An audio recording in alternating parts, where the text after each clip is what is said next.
సరే ఇక అల్లు అర్జున్ గారి బర్త్‌డే సందర్భంగా ఇవాళ 'పుష్ప 2' టీజర్ రిలీజ్ చేయడం జరిగింది సార్. అందులో అల్లు అర్జున్ గారి లుక్స్ కానివ్వండి, అరాచకం అని చెప్పుకోవాలి. సో, మీకెలా అనిపిచ్చింది 'పుష్ప 2' టీజర్ పైన మీ రివ్యూ ఏంటి? నా రివ్యూ తే 'పుష్ప 2' నా రివ్యూ వాళ్ళ కాంబినేషన్ మీద డెఫినెట్‌గా పెద్ద హోప్స్. వాళ్ళెప్పుడు ఈ ఈ సినిమాకి కాదు, వాళ్ళిద్దరూ కాంబినేషను మొదటి నుంచి 'ఆర్య' నుంచి ఒక కాంబినేషన్‌లో చక్కగా ఎళ్తారు. ఇద్దరికిద్దరు త డైరెక్టరు, హీరో ఇద్దరు మంచి కోఆర్డినేషన్‌లో ఎళ్తున్నాయి. కనుక ఎప్పుడు మంచి ప్రాజెక్టే వస్తది వాళ్ళ నుంచి. సో, 'పుష్ప' ఆల్రెడీ పెద్ద హిట్ అయ్యి ఉన్న 'పుష్ప' దాని కంటిన్యూయేషన్ 2 కనుక పెద్ద ఎక్స్‌పెక్టేషన్ ఉంటది. చాలా ఎక్స్‌పెక్టేషన్ ఉంటది. ఆ ఎక్స్‌పెక్టేషన్‌ని రీచ్ అవ్వాలి. ఈ ప్రస్తుతం టీజర్ అయితే ఆ స్థాయిలో ఉంది. ఎక్స్‌పెక్టేషన్‌ని జనాలు ఎక్స్‌పెక్ట్ చేసే దాన్ని రీచ్ అయ్యే స్థాయిలో, అంటే ఏదో ఉండాలి మామూలుగా కాకుండా ఇంకేదో కావాలి. దాని మీద ఎక్స్‌పెక్టేషన్ ఉంది. ఏదో కావాలని వస్తారు ప్రజలు. ఇంకేదో ఉంటది, ఇంకేదో ఉంటదని ఎదురు చూస్తారు కదా! ఆ ఇంకేదో ఉంటదని ఆ ఏదో కనపడాలి. లేదంటే పెద్ద డిజాస్టర్ ఇబ్బందొస్తది. కనుక బట్ 'సుధాకర్' మాస్టర్ మైండు దానికి తగినట్టు కష్టపడే హీరో. వాళ్ళిద్దరి కాంబినేషన్ అంటే ఒక డైరెక్టర్ ఎలా కన్సీవ్ చేస్తాడో ఒక పాత్రని, ఆ డైరెక్టర్ ఎలా మదనపడి ఒక పాత్ర ఇలా ఉంటుంది ఈ పాత్ర క్యారెక్టరైజేషన్ ఇది, దాని ఔచిత్యం ఇది అని చేస్తాడో, దానికి అలా ఒదిగిపోతాడు ఆహ్, ఆహ్, అర్జున్. అది వాళ్ళిద్దరి కాంబినేషన్‌లో గొప్పతనం అది. డైరెక్టర్ ఇమాజినేషన్‌కి, డైరెక్టర్ యొక్క క్రియేషన్‌కి ఏమాత్రం 1% అటు ఇటు కూడా లేకుండా అలా దిగిపోతాడు. అంత మంచి అండర్‌స్టాండింగ్ ఉండబట్టి డెఫినెట్‌గా పెద్ద హిట్ అవుద్ది. ఆ జాగ్రత్తలు తీసుకుంటారని మనం అనుకునేంత జాగ్రత్తలు సుధాకర్ తీసుకోడా. ఎక్స్‌పెక్టేషన్ ఎక్కువుందని తెలీదా? ఎక్స్‌పెక్టేషన్ ఎక్కువుంది. దాన్ని బాగా మనం రీచ్ అయ్యేటట్టు ఉండాలి. సంథింగ్ అనూహ్యముగా, అందుకని 'లేడీ గెటప్' అది కూడా. అంటే సంథింగ్ అనూహ్యంగా ఉండాలి. అప్పుడే ఎక్స్‌పెక్టేషన్ రీచ్ అవుద్ది. మామూలుగానే అదే 'పుష్ప' లాగానే మామూలుగానే లవ్ ట్రాక్ ఉంటే అంత ఇంపాక్ట్ రాదు. అది అనూహ్యంగా ఏదో కనపడదు, అందుకని కనపడతది. ఇంకో రిస్క్ కూడా ఉంది. ఎప్పుడు కూడా ఇంతవరకు చరిత్రలో ఎక్కడో రేర్‌గా తప్పితే పార్ట్ 2 ఇంతవరకు సక్సెస్ లేవు.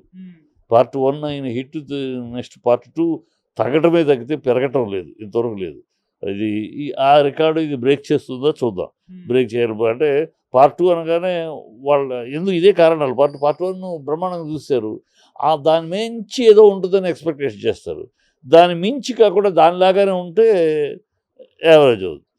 అది దాన్ని మించి ఉండాలనే ప్రయత్నం అందుకని ఈ 'లేడీ గెటప్' ఈ సెటప్ అంతా రొటీన్ నుంచి దాని నుంచి కొంచెం భిన్నంగా ఉంటూ ఆ 'పుష్ప 2' వెళ్ళటం అనేది ఉందనిపిస్తుంది. Hope for the best. వాళ్ళు ఈ పార్ట్ 1 కన్నా పార్ట్ 2 ఎప్పుడు మించి సక్సెస్ కాలేదనే హిస్టరీని బ్రేక్ చేస్తారేమో. పార్ట్ 1 మించిన పార్ట్ 2 అని చూద్దాం.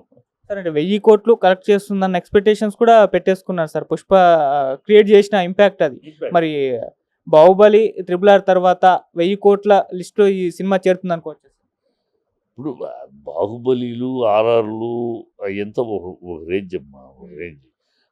ఇక ఆటిలతో ప్రతిదానికి దాంతోటి కంపేర్ చేసి దాన్ని దాడుతుంది ఇయన్నీ రాంగ్ కంపారిజన్, రాంగ్ ఈగోస్ ఒకళ్ళొకళ్ళని మనం కెలకటం తప్పితే అది అయి వేరు. అది ఆ స్టామినా ఆ ఇద్దరు హీరోలు, ఆ డైరెక్టర్ ఒక హీరో దానికి ఉన్న మార్కెట్ క్రియేట్ చేసుకున్న వాళ్ళ మార్కెట్ అయి వేరు. ఇప్పుడు వీళ్ళు ఈ మార్కెట్ క్రియేట్ చేసుకోవాలి. ఇప్పుడు అర్జున్‌కి, అల్లు అర్జున్‌కి కేరళ మార్కెట్ ఉంది. జూనియర్ ఎన్టీఆర్‌కి లేదక్కడ. అందుకని అర్జున్ కన్నా జూనియర్ ఎన్టీఆర్ తక్కువ కాదు కదా! సో, అట్లా మనం ఈ కంపారిజన్స్ ఒక్కోదానికి ఉడుకుదు. ఆ 2 వేరే రేంజ్ అది. వేరే ఫినామినల్, వేరే రేంజ్ అది. ఆ రేంజ్ వాళ్ళకి కుదిరింది. వర్కౌట్ చేసుకున్నారు. ఆహ్, క మార్కెట్ పెంచుకున్నారు, చేసుకున్నారు. ఇప్పుడు ఇది ఆ జోన్‌లోకి ఎళ్ళాలి. వెళ్ళటానికి వాళ్ళు ప్రయత్నం చేస్తున్నారు. అంతేగాని దాన్ని దాటేస్తదా, దాన్ని మించేస్తదా ఈ రాంగు వే ఆఫ్ థింకింగ్. వెళ్ళాలి, వెళ్తుందని ఆశిద్దాం. ఇది కూడా ఆ జోన్‌లోకి వెళ్తుందని. అది. సరే ఇక అంటే అల్లు అర్జున్ గారి బర్త్‌డే సందర్భంగా ఆయన సినీ జర్నీ గురించి, ఆయన సినీ ప్రస్థానం గురించి మీరేం చెప్తారు సార్? నేను ఖచ్చితంగా Allu Arjun the future hope of the industry కింద చెప్తానమ్మా. ఒకప్పుడు రామారావు, నాగేశ్వరరావు 2 కళ్ళు. ఆ తర్వాత కృష్ణ శ్రవణ్ బాబు 2 కళ్ళు. ఆ తర్వాత చిరంజీవి, బాలకృష్ణ 2 కళ్ళు. ఆ తర్వాత మహేష్, పవన్ కళ్యాణ్ 2 కళ్ళు. ఆ తర్వాత అంటే మిగతా వాళ్ళు ఉన్నారు, వీళ్ళు 2 కళ్ళుగా ఫేమస్ ఫోర్ ఫ్రంట్లో ఉండేవాళ్ళు. రేపు రాబోయే ఫ్యూచర్లో ఈ ఇండస్ట్రీకి 2 కళ్ళు అల్లు అర్జున్, జూనియర్ ఎన్టీఆర్. వీళ్ళిద్దరికి ఆ స్టామినా ఉంది, ఆ శ్రమ ఉంది. ఇద్దరికిద్దరు I love both of them because ఇద్దరికిద్దరు డైరెక్టర్ సృష్టించే పాత్రలో అలాగ లీనమైపోయి అలా జీవించేసి శ్రమ పడతారు. మంచి ఇంటెన్సిటీ ఉంటుంది.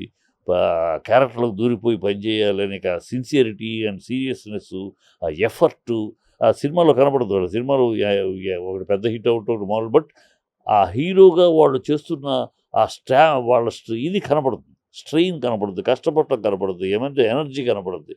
సో వీళ్ళిద్దరూ రేపు future of the hope of the industry. ఫ్యూచర్ని మరో 2 దశాబ్దాల పాటు ఈ ఇండస్ట్రీని నడిపించగల సత్తా, స్టామినా ఉన్న హీరోలు. అలాంటి హీరోల్లో అల్లు అర్జున్ బర్త్డే ఇండస్ట్రీ హర్షించే ఆ రోజుగా ఉండాలి. ఇంకా ఇంకా అతను అనేక పెద్ద పెద్ద స్టామినా సినిమాలు చెయ్యాలని కోరుకుంటాడు. ఎందుకంటే చేయగలిగిన సత్తా, చేయగలిగిన ఇంటెన్సిటీ, చెయ్యాలనే తపన ఉన్న హీరో. అది కనుక అందుకనే వాళ్ళిద్దరిని నేను అల్లు అర్జున్ని, జూనియర్ ఎన్టీఆర్ని future hope of the industry, future eyes of the industry. అప్పుడే ఎక్స్పెక్టేషన్ రీచ్ అవుద్ది. మామూలుగానే అదే పుష్పలాగానే మామూలుగానే లవ్ ట్రాక్ ఉంటే అంత ఇంపాక్ట్ రాదు. అది అనూహ్యంగా ఏదో కనపడుతుంది. ఇంకో రిస్క్ కూడా ఉంది. ఎప్పుడు కూడా ఇంతవరకు చరిత్రలో ఎక్కడో రేర్గా తప్పితే పార్ట్ 2 ఇంతవరకు సక్సెస్ లేవు. పార్ట్ 1 అయిన హిట్ నెక్స్ట్ పార్ట్ 2 తగ్గటమే తగ్గితే పెరగటం లేదు, ఇంతవరకు లేదు. ఇది ఆ రికార్డు ఇది బ్రేక్ చేస్తుందో చూద్దాం. బ్రేక్ చేయాలి అంటే పార్ట్ 2 అనగానే ఎందుకు ఇదే కారణాలు. పార్ట్ 1 బ్రహ్మాండంగా చూశారు. దాని మించి ఏదో ఉంటుందని ఎక్స్పెక్టేషన్ చేస్తారు. దాని మించి కాకుండా దానిలాగానే ఉంటే యావరేజ్ అవుతుంది. అది దాన్ని మించి ఉండాలనే ప్రయత్నం చేయాలి. అందుకని ఈ లేడీ గెటప్, ఈ సెటప్ అంతా రొటీన్ నుంచి దాని నుంచి కొంచెం భిన్నంగా ఉంటూ ఆ పుష్ప 2 వెళ్ళటం అనేది ఉందనిపిస్తుంది. Hope for the best. వాళ్ళు ఈ పార్ట్ 1 కన్నా పార్ట్ 2 ఎప్పుడు మించి సక్సెస్ కాలేదనే హిస్టరీని బ్రేక్ చేస్తారేమో. పార్ట్ 1 మించిన పార్ట్ 2 అని చూద్దాం. సరే అంటే 1000 కోట్లు కలెక్ట్ చేస్తుందన్న ఎక్స్పెక్టేషన్స్ కూడా పెట్టేసుకున్నారు సార్. పుష్ప క్రియేట్ చేసిన ఇంపాక్ట్ అది. మరి బాహుబలి, RRR తర్వాత 1000 కోట్ల లిస్టులో ఈ సినిమా చేరుతుంది అనుకోవచ్చు. ఇప్పుడు బాహుబలిలు, ఆర్ఆర్లు ఎంత ఒక రేంజ్ అమ్మా, ఒక రేంజ్. వాటిని ప్రధానికి దాంతో కంపేర్ చేసి దాన్ని దాడుతుంది ఇవన్నీ రాంగ్ కంపారిజన్, రాంగ్ ఈగోస్ ఒకళ్ళని మనం కెలకటం తప్పితే అది వేరు. అది ఆ స్టామినా, ఆ ఇద్దరు హీరోలు, ఆ డైరెక్టర్ ఒక హీరో, దానికి ఉన్న మార్కెట్ క్రియేట్ చేసుకున్న వాళ్ళ మార్కెట్ అవి వేరు. మరో 2 దశాబ్దాల కాలం ఇండస్ట్రీ నడిపించగలిగిన గొప్ప సత్తా ఉన్న హీరోలు.